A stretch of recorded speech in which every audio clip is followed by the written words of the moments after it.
মহারাজ, বলছি নবাব যে হিরেটা পাঠিয়েছেন তা ভারী সুন্দর না?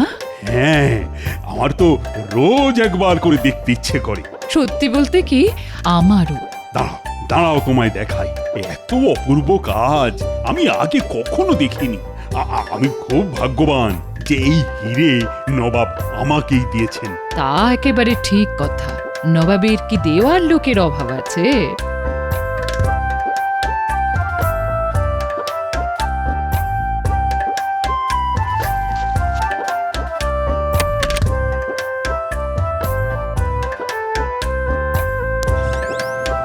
এ কি, হিরে কোথায়? হিরে নেই মানে হিরে কোথায় যাবে? আহ, এই সিন্ধুকের চাবি তো তোমার আঁচলে বাঁধা থাকে। দেখো তো আছে কিনা। না, নেই।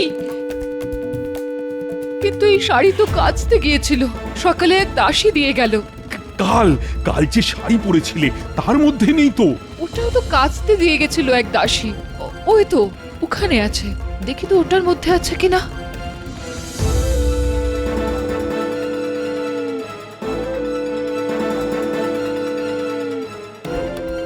পেলে? না, এটাতেও নেই। তো কে নিয়ে গেছিল সেটা মনে আছে? না মানে ওটা মনে করতে পারছি না। নতুন কেউ হবে, তবে চেহারায় সাধারণ দাসীর মতো নয়, কেমন যেন পুরুষালী চেহারা। মুখটা ঘোমটার তলায় ঢাকা ছিল বলে দেখতে পাইনি। তবে ওই দাসী চোর, এবং যে কোনো পুরুষ দাসী সেজে তোমার শাড়ি নিয়ে গিয়ে চাবি চুরি করে শাড়ি আবার ফেরত দিয়ে গেছে। ছি ছি, আমার ভুলের জন্যই আজ এত বড় ক্ষতি হয়ে গেল। এখন নবাব দেখতে চাইলে কি হবে? তা আমি দেখছি, তোমায় সেটা ভাবতে হবে না। আমি বলি কি, গোপালের সঙ্গে একটু আলোচনা করে নেবেন মহারাজ, ওই পারবে চোরকে খুঁজে বার করতে। বটা ঘটাকে যে কাজে পাঠিয়েছিলে তা হয়েছে? আমার কাজে ভুল হবে? নবাব যে হিরেটা মহারাজকে দিয়েছিল সেটা বটা ঘটাকে দিয়ে চুরি করিয়েছি, একেবারে রানীমার ঘর থেকে। হ্যাঁ, মা, তাই নাকি? দেখি দেখি দেখি দেখি কোথায় সেই হিরে? এখনো হাতে পাইনি, ওই বটাদের কাছে আছে। একবার হাতে পেলেই নবাবকে গিয়ে বলবো, এই দেখুন আপনার হিরে, খোদ রাজবাড়ি থেকে চুরি হয়ে গেছে। কাকে আপনি উপহার দিয়েছিলেন? হ্যাঁ, যারা রক্ষা করতে পারে না তাদের হাতে কি উপহার মানায়? আর নবাব তোমায় কোলে বসিয়ে দোল খাওয়াবে? কি বুদ্ধি, কি বুদ্ধি! নবাব যখন জিজ্ঞেস করবেন এই হিরে তুমি কোথা থেকে পেলে, তখন কি বলবে? হুজুর, এটা আমি চুরি করে এনেছি। শুলে যাওয়ার কি সুন্দর ব্যবস্থা করে এসেছো গো। কেন বটার ঘটাকে ঝুলিয়ে দেবো? বলবো হুজুর এরা চুরি করেছে, আমি ওদের হাত থেকে ছিনিয়ে নিয়ে এসেছি। নবাব একবার দয়া করলে কি আর রাজসভায় আসে? এখানে কিছু হবে না বউ, গোপাল আমার জীবনটাকে একেবারে শেষ করে দিয়েছে। হ্যাঁ, যেমন তুমি আমারটা করেছো।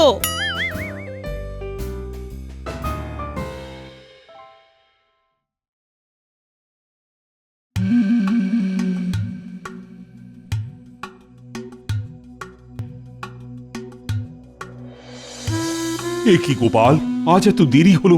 বাড়িতে নিশ্চয়ই কোনো অশান্তি করে এসেছো। কি করব মহারাজ, গিন্নি যদি আজ তার প্রিয় ডাব্বু হাতাটা হারিয়ে না ফেলতো তবে সবার আগে আমার মুখটাই আপনি দেখতে পেতেন মহারাজ। আহ, আজ তোমার মুখ দেখাটা না খুব একটা শুভ হলো না গোপাল। একদিকে তোমার গিন্নি ডাব্বু হাতা হারিয়েছে, অন্যদিকে তোমার রানীমা নবাবের দেওয়া হিরেটাই খুঁজে পাচ্ছেন না। কি যেন একটা শুনলাম মহারাজ, কিছু চুরি গেছে। তা খবরটা ভগবানকে জানান, দেখি ও কোনো পথ বাতলাতে পারে কিনা। নবাবের দেওয়া উপহার অন্দরমহল থেকে কেউ চুরি করেছে। তুমি জানো সেই হিরেটা কত দামি? আর তার চেয়েও বড় কথা হলো, নবাব যদি জানতে পারে তবে আমার সম্পর্কে তার ধারণাটা কি হবে বলো তো? কি আর করবে, বেশি হলে আক্রমণ করবে। আমরা কি মহারাজ যুদ্ধ করতে ভয় পাই নাকি? নবাব কিছুতেই আমাদের রাজ্য অধিকার করতে পারবে না। হ্যাঁ, তার আগে তুমি চোর পাকড়াও করার ব্যবস্থা করো। মহারাজ ওই চোর ধরা কোনো ব্যাপারই না। প্রথমে দেখতে হবে যে কে চুরি করলো, তারপর দেখতে হবে যে চুরিটা কেমন করে হলো, আর তারপরে দেখতে হবে চোরের উদ্দেশ্য কি, আর তারপরে দেখতে হবে যে চুরি করে তার কতটা লাভ হলো, আর তারও গোপাল, ও গোপাল, তুমি ভগবানের জীবটা টাকরায় কদের আঠা দিয়ে একটু আটকে দেবে? এমনিতেই আমার মাথা গরম হয়ে আছে। ভগবানের মুখ বন্ধ না করলে আমি ওর গর্দানটাই এবার কেটে ফেলবো। আগে না মহারাজ, ওর নিশ্চয়ই আরো কিছু বলার আছে। দেখি না একজন মন্ত্রী চোর ধরতে কত দূর বুদ্ধি খরচ করতে পারে। হ্যাঁ, ঠিক আছে মহারাজ, এত কিছু করতে হবে না, আর তার চেয়েও সহজ পথ আছে। আমার মনে হয় এটা চুরি নয়, চুরি নয়, ওই হারিয়ে গেছে আর কি। হারানো হিরে উদ্ধার করতে হলে প্রথমেই এই প্রাসাদটাকে ভেঙে ফেলতে হবে। হ্যাঁ, তারপরে সেই ভাঙা প্রাসাদ থেকে ওই চকচকে হিরে উদ্ধার করা খুবই সহজ। কেমন? চোর তো তোমাকেই খুঁজে দিতে হবে গোপাল। চিন্তা করবেন না মহারাজ, চোর আমিই ধরব। এই হিরেটা বের কর, ভালো করে দেখি। দেখে কি করবেন, হাতে তো পাবেন না। বড্ড কথা শিখেছিস তো। ব্যবস্থা করলাম আমি, আর সেই হিরে আমাকেই দেখাবি না? আচ্ছা আচ্ছা, তোরাই হিরে নিয়ে কি করবি?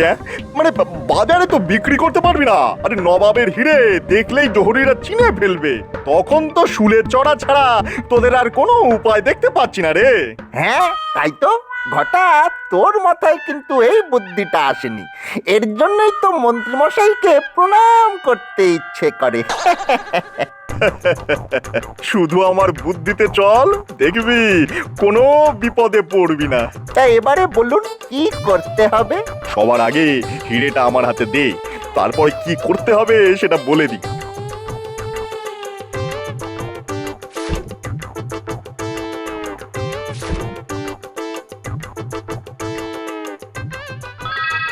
শোন শোন, এই হিরে নিয়ে আমি কাল সকালেই নবাবের কাছে যাচ্ছি। নবাবকে বলবো যে আমাদের মহারাজ একেবারে অপদার্থ, সারা দিন শুধু গোপাল গোপাল করে এই রাজ্যটাকে একেবারে উচ্ছন্নে পাঠিয়ে দিচ্ছে। এই হিরে চুরি হয়ে গিয়েছিল, আমি চোর ধরে তাদের কাছ থেকে এটা উদ্ধার করেছি। নবাব নিশ্চয়ই খুশি হয়ে আমাকে অনেক উপহার দেবে, সেই উপহার আমরা ভাগ করে নেব। কেমন? ভালো বলেছি কিনা বল? হ্যাঁ, কিন্তু নবাব যদি জিজ্ঞাসা করে যে চোরটা কে, তখন কি বলবেন? আমাদের নাম? হ্যাঁ, আরে ভয় পাচ্ছিস কেন? আমরা চোরে চোরে মাস্তুত তো ভাই না। তোদের নাম বলে দিলে আমার চলবে? নবাব জিজ্ঞাসা করলে বলে দেবো যে ধরে রাখতে পারলুম না হুজুর, ইয়ার তাগড়া চেহারা আমার মাটিতে ফেলে হুশ করে পালিয়ে গেল। কেমন? তাহলে এখন আমাদের কি করতে হবে? ইয়ার করবি, চুপ করে বসে থাকবি আমি না ফেরা পর্যন্ত, এটাই তোদের কাজ।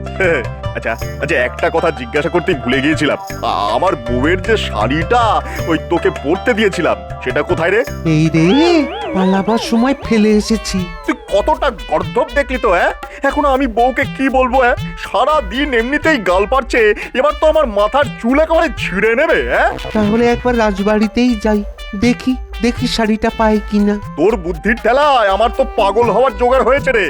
দয়া করে তোদের যা বললাম তাই করে আমায় উদ্ধার কর।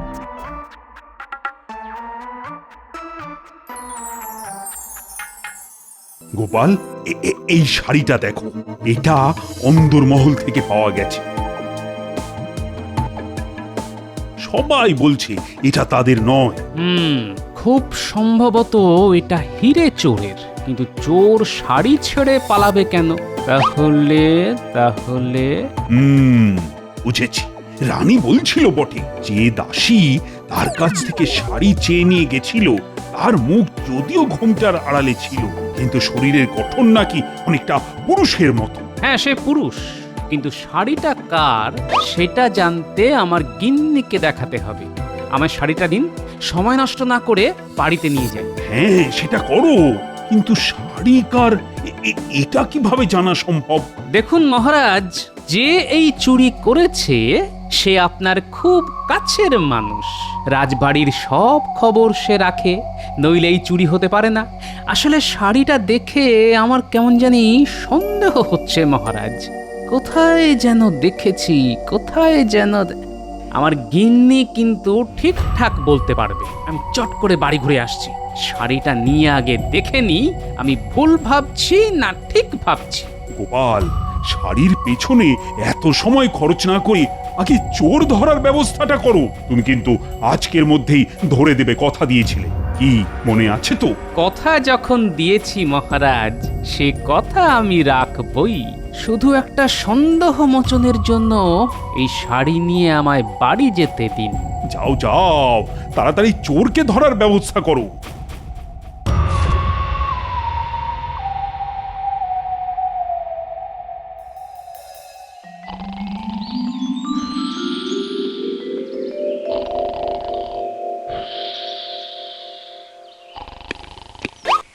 একি তোমার হাতে শাড়ি? ওগো ওগো, আমার কি সর্বনাশ হলো গো! তুমি এখন অন্য মহিলার শাড়ি হাতে নিয়ে ঘুরে বেড়াচ্ছ? পুরো বয়সে কি ভীমরতিতে ধরলো গো তোমায়? তাও যাত্রার শাড়ি নয়, একেবারে ভগবানের বউয়ের। কি বললে? এই শাড়িটা ভগবানের বউয়ের? তুমি ঠিক বলছো তো? শাড়ি হাতে করে ঘুরে বেড়াচ্ছ আর নেকা সেজে আমাকে প্রশ্ন করছো এই শাড়িটা কার গো? আরে তা নয়, তা নয়। নবাবের দেওয়া হিরে চুরি হয়েছে। যে চুরি করেছে সে এই শাড়ি পরে এসেছিল, আবার যাবার সময় ফেলেও গেছে। তাই তোমাকে জিজ্ঞেস করা এই শাড়িটা তুমি চেনো কিনা।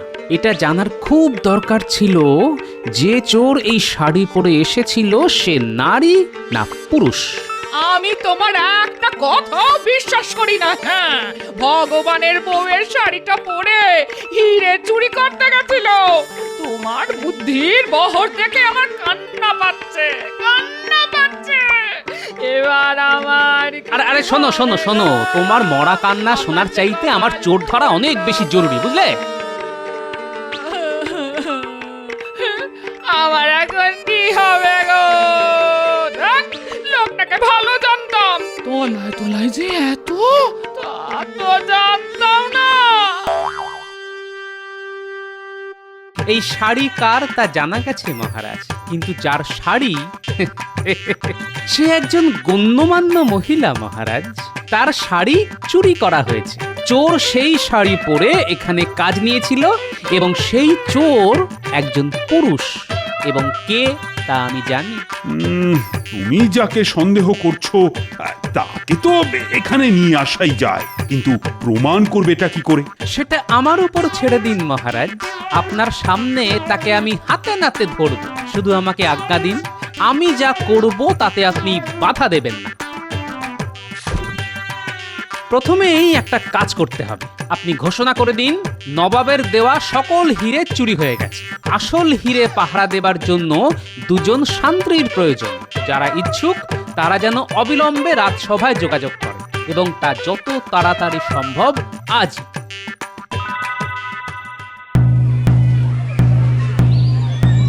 নবাব যে হিরে মহারাজকে দিয়েছিলেন তার নকলটা চুরি হয়ে গেছে, কিন্তু আসল হিরে আছে লোহার দেওয়ালের ভিতর। এই দুর্মূল্য হিরে পাহারার জন্যে দুজন শান্ত্রীর প্রয়োজন। যারা এই কাজ পেতে ইচ্ছুক তারা যেন এক্ষুনি রাজসভায় গিয়ে দেখা করে। হায় হায় রে ঘটা, এত কষ্ট করে যে হিরে আমরা চুরি করলাম তার নকল। উফ, ভগবান তো নবাবের কাছে সেই হিরে নিয়ে গেছে। এবারে কি হবে রে? হ্যাঁ, নবাব ভগবানকে কোতল করবে, আর ভগবান গড় গড় করে আমাদের নাম বলে দেবে। ব্যাস, এবারে ওই শুলে চড়তে হবে আমাদের। এক কাজ করি, শুনলি তো, আসল হীরের জন্য দুজন পাহারাদার লাগবে। শিগগিরই চল, রাজবাড়িতে গিয়ে দেখা করি। যদি চাকরিটা পাই তারপর আসলটা আবার চুরি করে ভগবানের হাতে দিয়ে দেব। এখনো নবাবের কাছে পৌঁছাতে পারেনি তো, কি বলিস? হ্যাঁ, চল চল, তাড়াতাড়ি চল, তাড়াতাড়ি চল।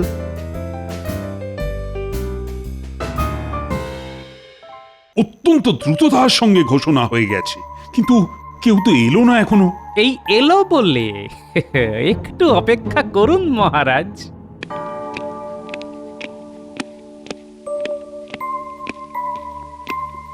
মহারাজ, এই দুজনেই নবাবের দেওয়া হিরে চুরি করেছে, এক্ষুনি ওদের গ্রেফতার করুন। আমরা চোর মহারাজ, আমরা ভগবানের লোক। এইভাবে মন্ত্রীর কাছের লোকেদের গ্রেপ্তার করলে সেটা কি খুব ন্যায্য হবে মহারাজ? সেটা ঠিক কথা গোপাল, তোমাকে তো প্রমাণ করতে হবে যে ওরা চোর। মহারাজ, গোপাল কখনো প্রমাণ ছাড়া কোনো কাজে হাত দেয়নি মহারাজ। আমি এক্ষুনি প্রমাণ করে দেব। আচ্ছা, এই শাড়িটা তোমরা চেনো? কার বলো তো? কেন? এটা তো ভগবানের বউয়ের, আমাকে দিয়েছিল পড়তে। তোমাকে দিয়েছিল পড়তে? আশ্চর্য ব্যাপার তো। তা এই শাড়ি রাজবাড়িতে এলো কি করে? না মানে আমাকে নয়, আমার বউকে ভগবানের বউ উপহার দিয়েছিল। এই শাড়ি রাজবাড়িতে কে নিয়ে এসেছে? কেন? আমার বউ। তার নাম কি? নাম নাম আচ্ছা, মুশকিলে ফেলে দিলেন তো। নামটা হলো কি জানো? মহারাজ, এদের কথাবার্তা খুবই সন্দেহজনক। এরাই যে চোর তা বুঝতে কোনো অসুবিধে হচ্ছে না। গোপাল, আমি এই রাজ্যের রাজা, কাউকে অভিযুক্ত করার আগে যথেষ্ট প্রমাণ আমার চাই। নিশ্চয়ই পাবেন, নিশ্চয়ই পাবেন মহারাজ, কিন্তু তার আগে আমার এক বন্ধুকে সভায় নিয়ে আসার অনুমতি চাইছি মহারাজ। হ্যাঁ, তোমার বন্ধু? তার জন্য আমার অনুমতির কি দরকার? তাকে নিয়ে এসো। যথা আজ্ঞা মহারাজ।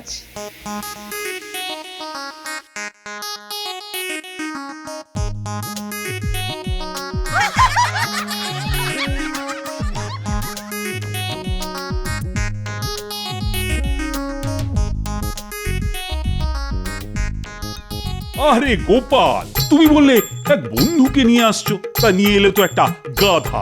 এ আমার অনেক দিনের বন্ধু মহারাজ, চোর ধরতে ওস্তাদ, একেবারে মন্ত্রপুত গর্ধ।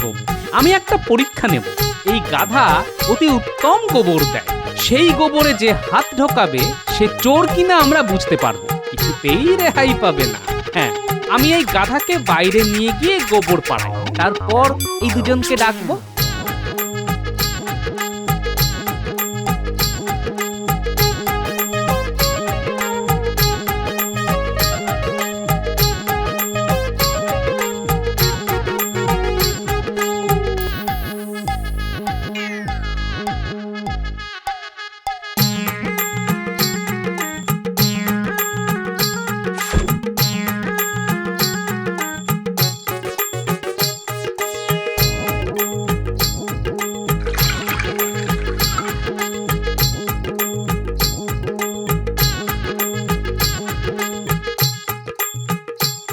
এইবার ডাকি। এই কে আছো? মহারাজ আর সঙ্গের দুজনকে আসতে বলো।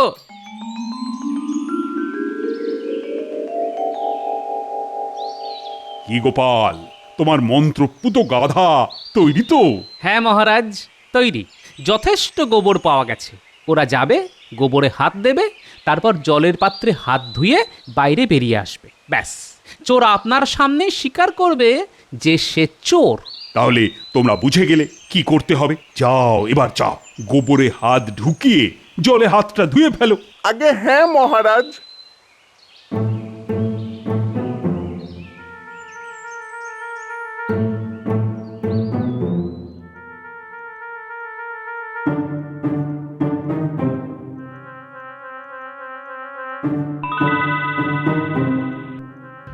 এই গোপাল, তুমি কি করতে চাইছো বলো তো? আরে আমার মাথায় তো কিছু ঢুকছেই না। এতক্ষণ যখন অপেক্ষা করেছেন তখন আরেকটু দাঁড়ান, আমি হাতে নাতে প্রমাণ দেব। এদিকে এসো তোমরা।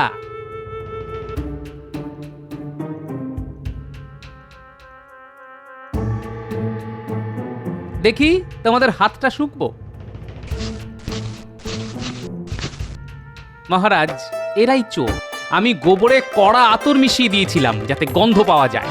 এরা ধরা পড়ার ভয়ে গোবরে হাতে দেয়নি, জলে হাত ধুয়ে চলে এসেছে। হাতে কোনো গন্ধ নেই। শুকে দেখুন, দেখুন। এর চাইতে বড় প্রমাণ আর কি হতে পারে মহারাজ? ওদের আমি শুলে দেব। একে তো চুরি, তার উপর রানীর অন্দরমহলে প্রবেশ করে। আয় আয়, কে আছিস? ওদের কারাগারে নিয়ে যা। এখনো তো আসল চোর ধরা পড়েনি, সে তো ভগবান। তবে আমার অনুমান ও নবাবের কাছে পৌঁছতে পারেনি। এক্ষুনি দ্রুতগামী পাইক পাঠিয়ে ওকে ধরে আনা হোক। ওর কাছেই আছে নবাবের হিরে। আমি তাই পাঠাচ্ছি। গোপাল, তোমার কোনো তুলনাই নেই। মানে কি দিয়ে যে তোমায় পুরস্কৃত করব তা তো বুঝেই উঠতে পারছি না।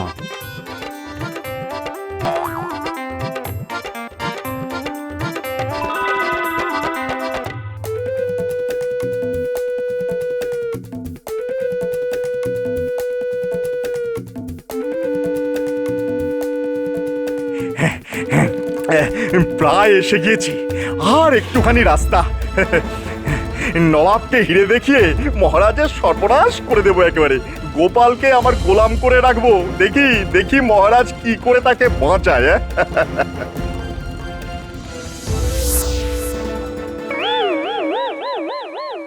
ভালোই ভালো হিরে বার করে দাও ভগবান, নইলে আমার হাতে অস্ত্র দেখছো তো, তোমার মুন্ডু কাটতে আমার বেশি সময় লাগবে না।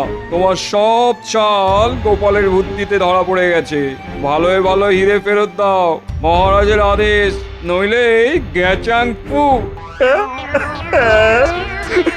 এবারেও হেরে গেলাম। নিশ্চয় নিশ্চয় গোপালের কাছে। না না, আমায় এবার রাজ্য ছাড়তেই হবে। এখানে এখানে আর বেশি দিন থাকা যাবে না। তোমায় রাজ্য ছাড়তে হবে না, বাকি জীবন তোমায় এই রাজ্যের কারাগারেই থাকতে হবে।